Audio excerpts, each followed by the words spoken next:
Hello and welcome to the Kentucky Office of Vocational Rehabilitation's online learning portal. This video is for people who have been referred to the Assistive Technology branch by their Voc Rehab counselor. In this short video, we'll discuss what assistive technology is and does, and look step by step at the process so you'll know what to expect. First, what is assistive technology? Assistive technology is anything we can buy, build, or make that helps bridge the gap between what someone wants to do and what they are able to do with the limitations from their disability. Assistive technology doesn't always mean electronics or software, although it can include those. It can also be simple and low tech. To help explain a little more, here are some common examples of assistive technology. These are definitely not all of the possibilities, and it's important to realize that the specific tools we use for each person can be very different.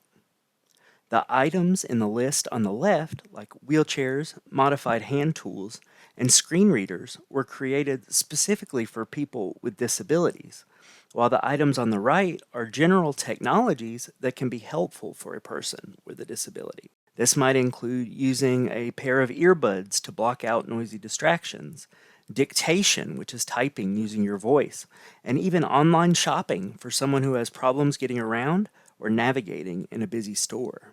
The assistive technology process in Kentucky consists of 5 different steps.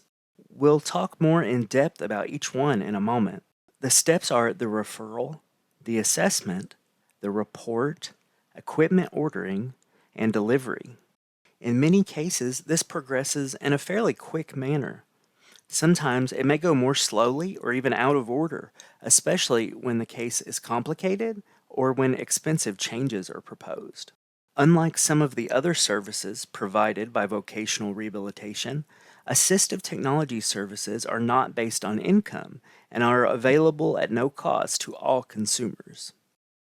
Once a consumer opens a Voc Rehab case, the counselor will work with them to identify a job goal and the services that they recommend to the consumer to help reach that goal.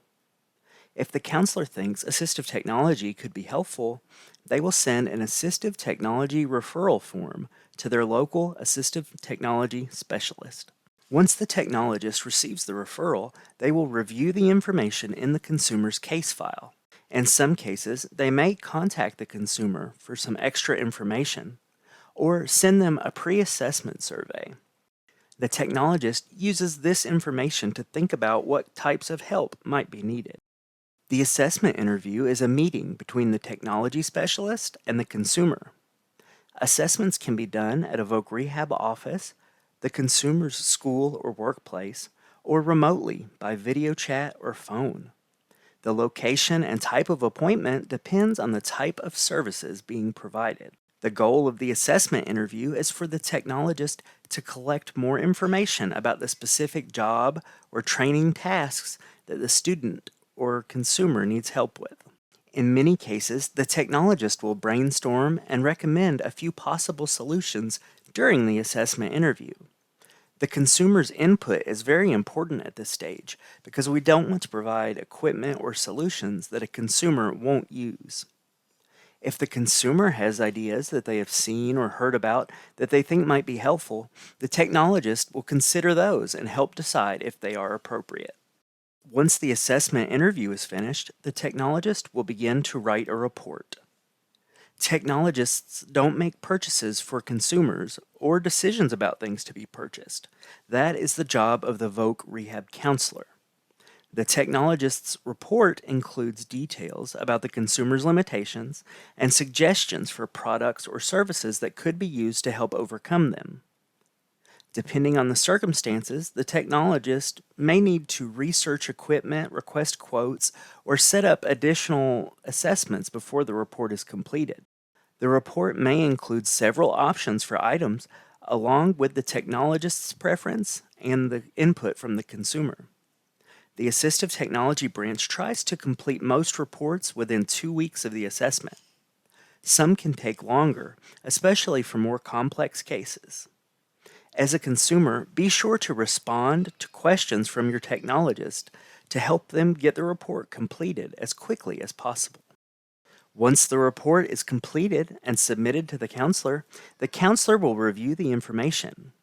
If there are options or decisions to be made, the counselor may schedule a call or appointment to review everything with the consumer.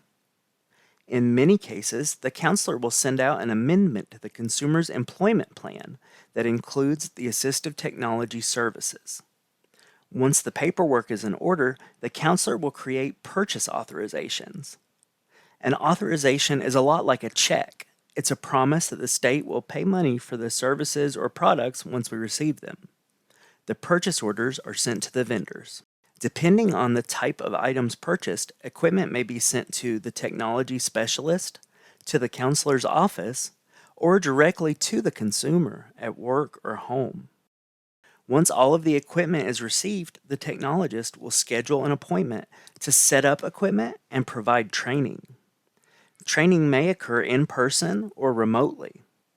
The technologist can schedule multiple training appointments if needed to continue with training and give the consumer time to try out the equipment in between appointments. After the delivery, the Assistive Technology Branch will send out a receipt form. Voc Rehab refers to this form as an OVR 10. The form lists all of the items that Voc Rehab purchased for the consumer and the terms which the consumer will agree to. The items that are purchased by Voc Rehab remain the property of Voc Rehab for a number of years that will be listed on the form. If the consumer stops using the equipment before that time has passed, they should return the equipment to the counselor so that it can be reassigned to someone else. It is important to note that assistive technology services are not a one-time only service. As long as you have a case with vocational rehabilitation, you can always be referred for additional help or supports. If you have received your equipment and need more help with it or a refresher training, feel free to contact the technologist. They can also connect you with information to help maintain or repair equipment down the road. So that's an overview of the assistive technology process for Kentucky vocational rehabilitation. If you have questions or haven't heard from a technologist, please reach out to your Voc Rehab counselor. If you haven't been referred for an assistive technology assessment, you can request that your counselor add one to your employment plan.